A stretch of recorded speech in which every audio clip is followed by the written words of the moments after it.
Hello everyone, welcome to my YouTube channel Tarali ৰাখল ঘৰ আৰু আকৌ এবাৰ আজি মই আপোনালোকৰ বাবে এটা ৰেচিপি ভিডিও লৈ আহিছো আৰু আজিৰ ৰেচিপিটো হ'ল ছাগলী মাংসৰ ৰেচিপি খুব ইজি আৰু সিম্পল কিন্তু খাবলৈ বহুত টেস্টি হয় আমি সকলোৱে জানো ছাগলী মাংস বনাব কিন্তু সকলোৰে পদ্ধতি অলপ বেলেগ তো ভাবিলো আজি আমাৰ ঘৰত আমি কেনেকৈ বনাও হেয়া আপোনালোকক দেখাও আপোনালোকে এবাৰ এনেদৰে ট্ৰাই কৰি চাবচোন আৰু কেনেকুৱা পায় হেয়া মোক কমেন্ট কৰি জনাব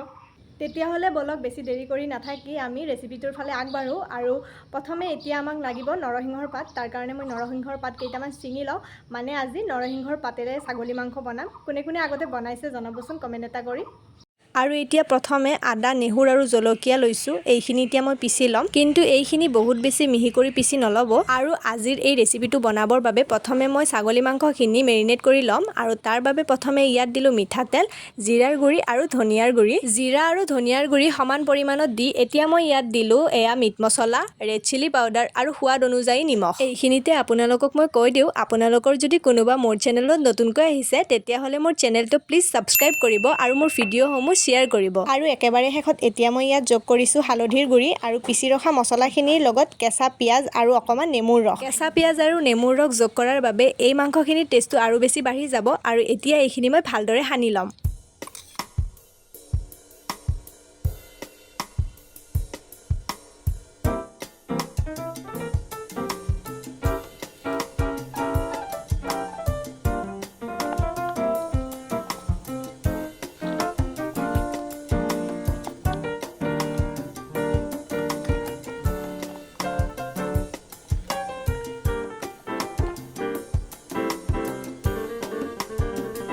আৰু এই আপোনালোকেতো দেখিলে মই মাংসখিনিত লাগতিয়াল গোটেই মছলা পাতি দি এইখিনি মেৰিনেট হ'বলৈ থৈ দিছো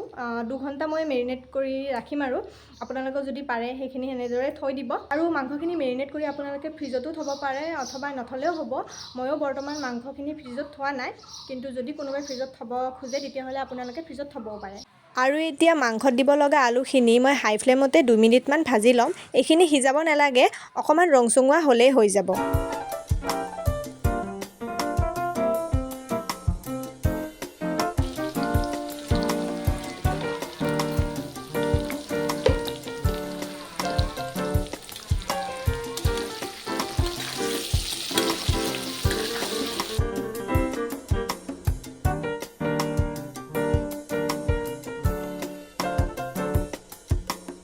আৰু এয়া 2 মিনিট মান পিছতে আলুখিনিৰ কালাৰটো অকমান চেঞ্জ হ'ল আৰু এতিয়া এইখিনি মই কেৰাহীটোৰ পৰা উলাই বেলেগকৈ ৰাখি থম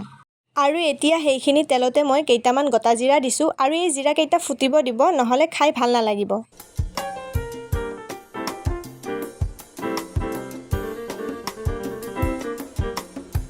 আৰু এয়া জিৰা কেইটা ফুটি উঠাত মই ইয়াত নৰসিংহৰ পাত তেজপাত আৰু পিয়াজখিনি দিলো আৰু এইখিনি এতিয়া মই ভালদৰে ভাজি লম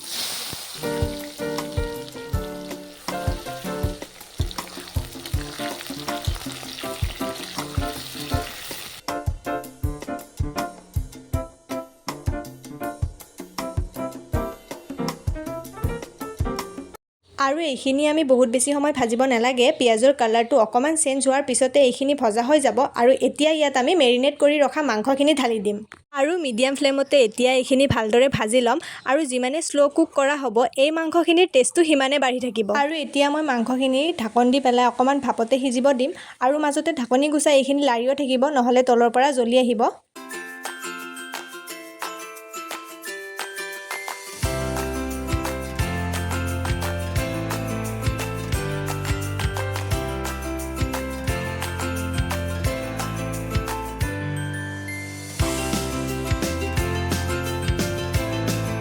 আৰু আপোনালোকে দেখিলে মই ঢাকনিখন গুচাই মাংসখিনি মাজে মাজে এনেদৰে লাৰি দি আছো আৰু এতিয়া এয়া মাংসৰ পানীখিনি ওলাব ধৰিছে এইখিনি এবাৰ লাৰি দি পেলাই আৰু অকমান সময়ৰ বাবে ঢাকি ৰাখি থম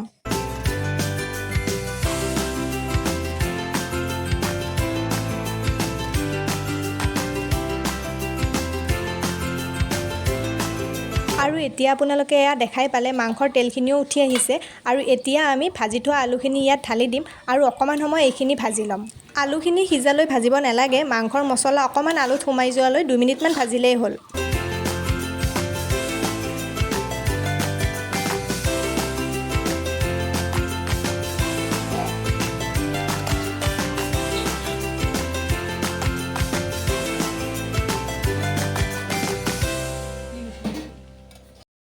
আৰু এয়া 2 মিনিট পিছত মোৰ আলুখিনিও ভজা হ'ল। এতিয়া মাংসখিনি মেৰিনেট কৰা বাতিটোতে অকণমান গৰম পানী লৈ সেই পানীখিনি এই মাংসখিনিত ঢালি পেলাই এইখিনি আকৌ মই অলপ সময় সিজিবলৈ দিম।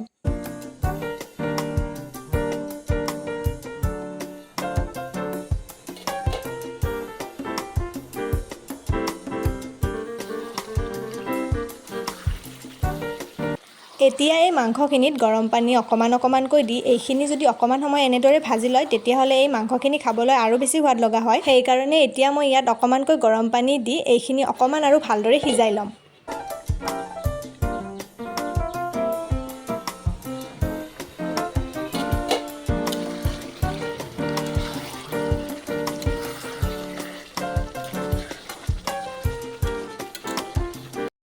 মন কৰিব এতিয়া ইয়াত পানীৰ পৰিমাণ একেবাৰে কমি গৈছে আৰু এইখিনি ভালদৰে সিজি উঠিছে। এতিয়া ইয়াত আমি ফাইনেল পানীখিনি দিব পাৰোঁ, অৰ্থাৎ যোনে যিমানকৈ গ্ৰেভিখিনি খাব বিচাৰে সেই অনুপাতত পানী দিলেই হ'ল আৰু অকণমান সময় উতল অহাৰ পিছত আমাৰ মটন কাৰী ৰেডি হৈ যাব।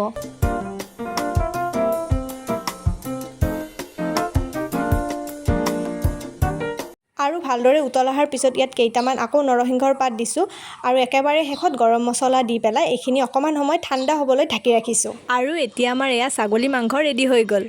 আৰু এই মাংসখিনি মই মিডিয়াম ফ্লেমতে বনালোঁ আৰু ঠাণ্ডা হোৱাৰ পিছত ইয়াৰ আপোনালোকে জুতি ল'ব।